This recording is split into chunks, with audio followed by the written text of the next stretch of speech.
Hello everyone, आज की इस वीडियो में हम बात करेंगे SC/ST एक्ट के बारे में।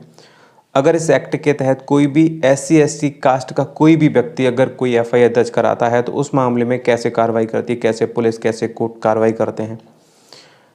आपने देखा होगा जब किसी कानून का किसी एक्ट का मिसयूज होता है तो सरकार और सुप्रीम कोर्ट समय समय पर इसमें बदलाव करते हैं, अमेंडमेंट्स आते हैं। सरकार भी इसमें बदलाव करती है, अमेंडमेंट लेके आती है उस मिसयूज को रोकने के लिए। सुप्रीम कोर्ट के भी ऐसे ऑर्डर्स होते हैं जो इसके जो मिसयूज को कम करें। ऐसे समय समय पर सुप्रीम कोर्ट ने कई ऑर्डर्स किए। पहले क्या था, मतलब कि आज की जो पोजीशन है, इससे पहले क्या था कि अगर कोई ST एक्ट के तहत कोई भी FIR दर्ज होती थी तो पुलिस को भी उस FIR दर्ज करने के अधिकार थे। नहीं दर्ज करती थी तो पुलिस के अगेंस्ट भी कार्रवाई होती थी। और FIR दर्ज करने के बाद आरोपी को गिरफ्तार करने के अधिकार थे, तुरंत गिरफ्तारी होती थी। केस आपका सच्चा है झूठा है मतलब ही नहीं बनता। अगर FIR दर्ज हो गई तो फिर आरोपी की गिरफ्तारी होनी है। और 60 दिन के अंदर पुलिस को कोर्ट में चार्जशीट दाखिल करनी पड़ती थी। अगर FIR दर्ज नहीं हो रही तो उसमें रिटर्न में उसको जवाब देना पड़ता था, ठीक है, और ना उसके खिलाफ भी कार्रवाई होती थी। इस जमानत का ये प्रोसेस था तो हाई कोर्ट से ही जमानत होती थी इस मामले में, तो काफ़ी लोगों को प्रॉब्लम होती थी। फिर जब इसमें इसकी प्रॉब्लम्स को लेकर के, इसके मिसयूज को लेकर के फिर समय समय पर इसमें बदलाव किए गए।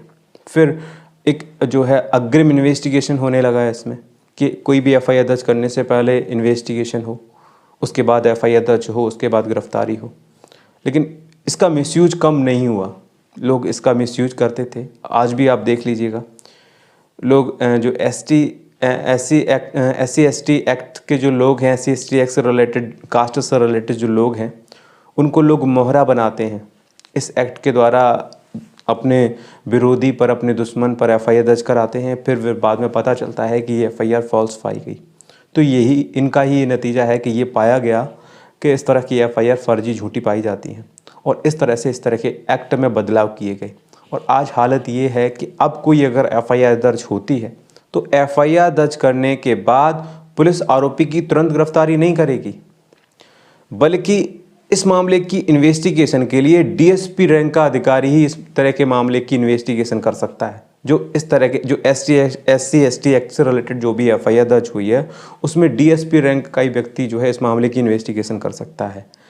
अगर इन्वेस्टिगेशन के दौरान आरोपी के अगेंस्ट तथ्य पाए जाते हैं, सबूत मिलते हैं, तो आरोपी की गिरफ्तारी के लिए अगर आरोपी सरकारी नौकरी करता है तो उस मामले में मजिस्ट्रेट से परमिशन लेनी पड़ेगी उसकी गिरफ्तारी की।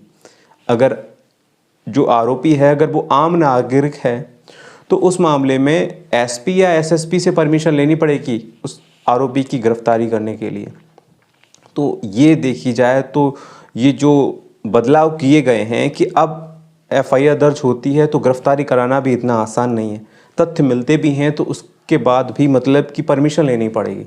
मजिस्ट्रेट से परमिशन लीजिए, SSP से परमिशन लीजिए, SP से परमिशन लीजिए, किसी से भी परमिशन लेके आओ, तब जा कर के पुलिस आरोपी की गिरफ्तारी करेगी। अब गिरफ्तारी होने के बाद आरोपी को जेल भेज दिया जाएगा। उसके 60 डेज़ के अंदर, 60 दिनों के अंदर कोर्ट में चार्जशीट दाखिल करनी पड़ेगी। इस तरह के एक्ट के तहत FIR दर्ज करने के बाद अगर आरोपी पक्ष चाहे तो अपनी गिरफ्तारी से बचने के लिए एंटीसिपेटरी बेल के लिए अप्लाई कर सकता है। जी हाँ, अब वो एंटीसिपेटरी बेल के लिए हाई कोर्ट जा सकता है। पहले ये नहीं था। पहले ये था कि अगर FIR दर्ज हो रही है और तो उसकी गिरफ्तारी बनती थी, फिर उसको गिरफ्तार करके जेल भेजा जाता था। लेकिन अब ये है कि इसका जो मिसयूज बढ़ा है उसको लेकर के कि FIR दर्ज करने के बाद DSP रैंक का अधिकारी तो पहले मामले की इन्वेस्टिगेशन करेगा, तथ्य मिलने पर परमिशन लेगा, किससे, मजिस्ट्रेट से, SP से या फिर SSP से, किसी से भी परमिशन ले ले उसके औहदा के अकॉर्डिंग। अगर जो आरोपी है वो अगर सरकारी नौकरी है तो मजिस्ट्रेट से परमिशन लेनी पड़ेगी, अगर आम नागरिक है तो SP से या फिर SSP से परमिशन लेनी पड़ेगी, तभी उस आरोपी को गिरफ्तार करके जेल भेजा जा सकता है।